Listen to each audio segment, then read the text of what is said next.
steak was still warm when she pushed the folder over to me. Her smile was too practiced, her hands too steady.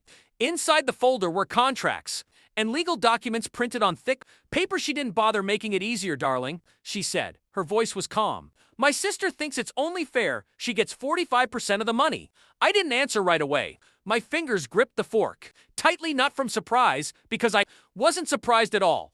I had been waiting for this moment. There was a time her smile charmed me. Years ago, when we had big goals and a lot of drive, we were a team. She would stay up late, looking at drafts while I prepared pitches. She believed in me when the business was still just an idea on napkins. I married her because she wasn't afraid of the storm. She wanted to build something, not just live in it, or so I thought. But money does strange things. It eats away at trust. It causes secrets to be made in rooms you're never invited into. Her sister was always around, always needing the kind of person who did nothing but wanted everything. I put up with her because family was her excuse. I never imagined she would become the weapon. The first clue was silence, a long whispered phone call that stopped the moment I entered the room. The second was a draft email. She thought she had deleted the subject line read, equity adjustment discussion, but the proof came from a courier envelope. I got a hold of draft contracts for me, but not for me, her.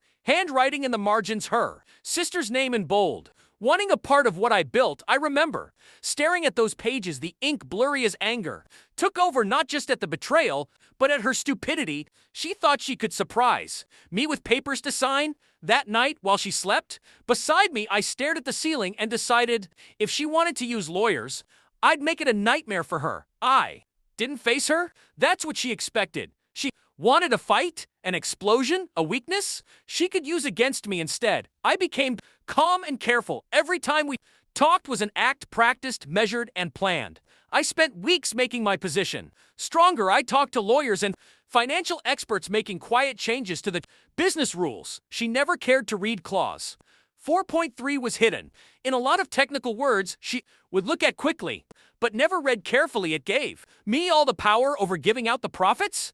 If there was a business problem, her sister was exactly that. The ink on that change was dry months before she thought of her little plan. I set the trap, and then I waited. Every dinner, every smile, every touch of her hand across mine. I waited, and tonight at this restaurant, under the soft light of lamps and the sounds of other people, she finally showed her plan. She spoke as if it was already decided, her voice sweet like honey but hiding poison. My sister deserves her part.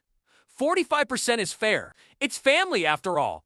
She pushed the papers toward me, waiting for me to complain, waiting for me to get angry. Instead, I put my fork down, gently wiped my mouth with the napkin, and reached for my briefcase resting next to me like a tool for the job. I didn't rush. I wanted her to believe she still had control for a few seconds longer. Then, with quiet control, I pulled out one paper. Clause 4.3 was highlighted. I pushed it across to her just as she had pushed hers to me. Her sister leaned in first, her eyes scanning, her lips moving as she read. Her brow furrowed. She whispered, "What is this?" My wife took the paper, sure of herself at first, but the further her eyes traveled, the tighter her jaw got. Her breathing changed. She went pale. Clause 4.3, in cases of a business problem, all power to give out, stop, or end.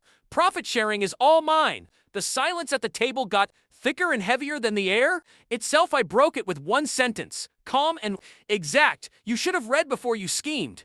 She looked up at me, then eyes wide, fear mixing with fury. This isn't what we agreed, she started, but her voice cracked halfway through. Her sister said angrily, "You can't do this."